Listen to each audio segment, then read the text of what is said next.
Back in the locker room, Tunch and Wolf, and joining us, and by the way, this segment brought to you by Chrysler, Jeep, and Dodge. Touchdown! Joining us, our good buddy, a very lean, mean Jeff Hartings. Look at him out of retirement, in retirement, I should say. Man, you look great. How much weight you lose? I don't know, maybe like 50. 50 pounds? 50 pounds. Let me ask you something. When I first retired, I remember He thinking... gained 50 pounds. I did not. Excuse me. Here's the thing. I got the kids. We're going to go down to Mr. Snow Cone or whatever, get ice cream, right? So we're going down there, and I'm thinking to myself, okay, all right, we got to lose weight here. I want a small vanilla. I'm practicing as I'm driving down there. Small vanilla. Yes, sir. Small vanilla, right? I come up there. I get cone for Kyle. I get a cone for Megan, right? And the guy looks at me and says, and for you, I go, I'd like a double large. I couldn't say it. I just could not get Sunday out. with hot fudge and nuts. The and whole whipped 9 yards. cream. Give it to me, baby.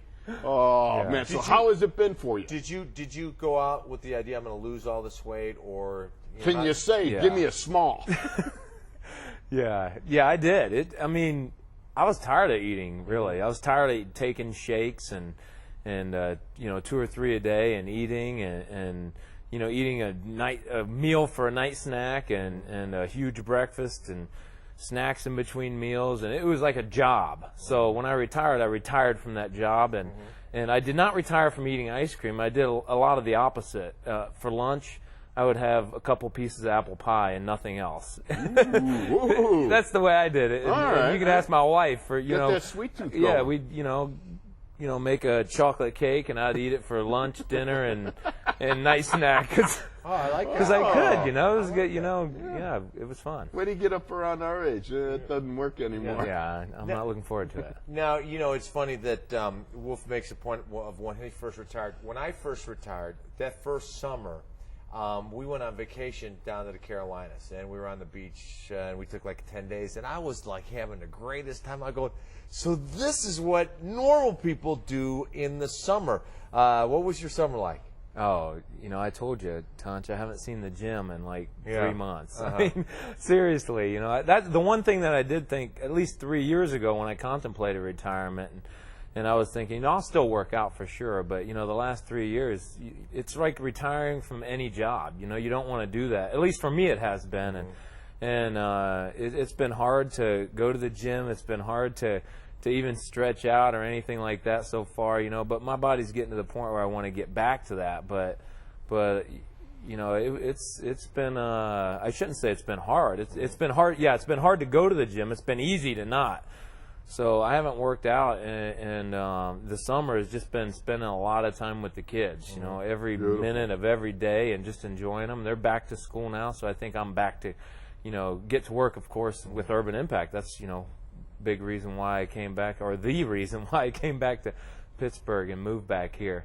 And so I'm just looking forward to getting started with that. And now, let me ask you something. If we asked the dear Rebecca, your wife here, all right, we walk into the Jeff Hartings wardrobe. Do you have your fat guy clothes still into the narrow guy clothes and the whole gamut? Because, I got clothes from when I was down to 220. I got my 300-pounder clothes. You keep them?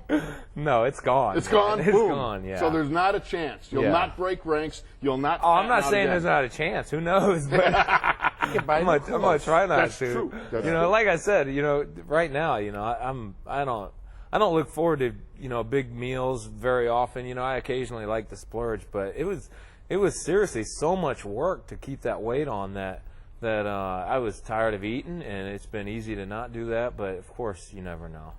Now, Jeff, you talk about you came back into town to work for Urban Impact. Let's take a kind of a step back. When you retired, you moved out to Salt Lake City, Utah, where you guys, you and Luther Ellis, your old teammate with the Detroit Lions, you guys planted a church out there. And kind of talk us through what was that the reason you retired and that whole process? No, that's not the reason I retired. I retired because my knees were, done, and that's been publicized enough in this town for sure in the last 4 years. And that's basically, 4 years ago I hurt my knee, it didn't heal, and the Reader's Digest version is I kind of felt like, man, I'm going to have to just play one more year, and that was in 04. And, try to have fun, and I literally ended that year and thought, my career was probably over. We had a great year, but I was hoping to come back and hoping to heal up. But actually, it was 2003 when we went 6-10 that I thought, man, I don't know if we're going to be able to play again. And that's when I prayed about, I actually had to think about what will I do in retirement when I retire. And I really felt like it was obvious to do ministry. And Luther was starting a church, or it was his vision to start a church in Salt Lake. So I decided, what better way to go into ministry? I'll go and help plant this church and kind of see where they need help and be able to do a lot of different things. And then, of course, played in 2004, played in 2005, played in 2006.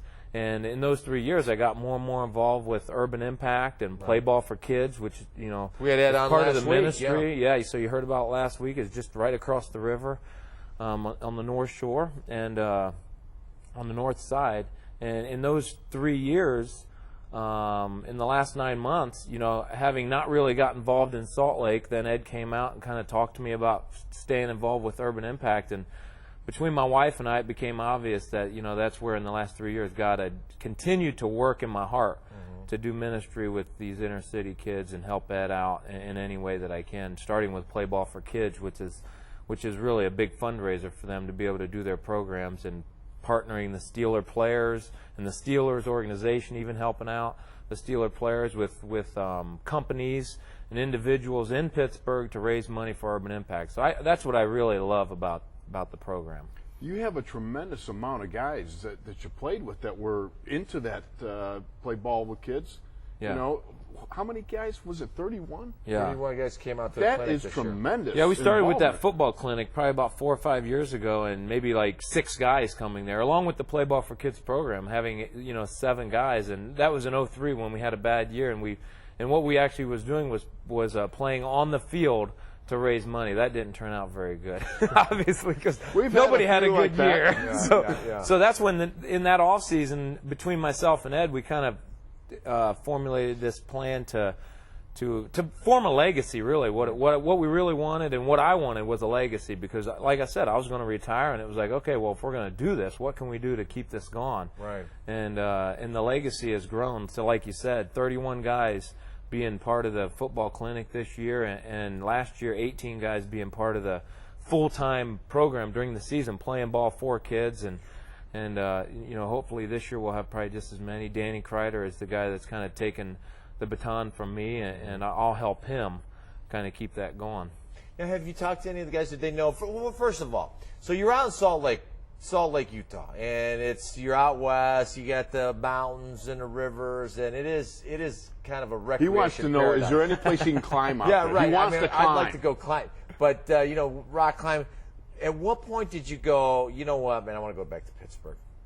I never said that. You really. never said Not that. until Ed came out last weekend of July, and he asked me to help him out still with the Play Ball for Kids program, Right. kind of helping Danny out and just doing that. And like I said, I wasn't involved in anything, and so I basically it came down to, I said, if I'm going to do it, then I need to be fully committed to doing it, and if I'm going to do that, then that's got to be from Pittsburgh. And Right, when I can't talked do to it from Rebecca about it, she was like, well, I told you in December that she wasn't even sure if we should move back because I was so involved with Play Ball for Kids. But I kind of felt like, no, that's where God has taken us to Salt Lake. So I prayed about it for about a week, and I was like, okay, we're doing it. And it was very hard to leave. The one thing that was hard to leave, maybe the only thing that was hard to leave, was my four-wheelers and my mountain retreat and So what'd you do the with all that rivers stuff? and Yellowstone. Yeah. And Did you keep them? See, he wants to know. I kept it. Can I go? You can go. He's working his angle here, right? Yeah. Yeah. Did you keep them or did you sell them all? Well, it's He's not it's telling. for sale. Keep the mountain retreat. It's all for Here, sale. I got a great idea. Here's a great idea. Part of the ministry thing. You keep the mountain retreat. We take groups of men out there for retreat out there. Just that way you're kind of in. Urban Impact is a great ministry, but then you're involved in men's ministry Kind of too. like a little wild at That's heart. right. Yeah, See, one a kind little of a wild- edification. Yeah, right. Edification of the brotherhood. A There you retreat go. for men. I think that's a great idea. I'd be happy to do the teaching, and if you. No. Oh, I thought he was going to say he'd be happy to pay the taxes and everything. No, that's Go ahead and step right up. We're gonna take a break. We'll be back with more of Jeff Hartings right here in the locker room.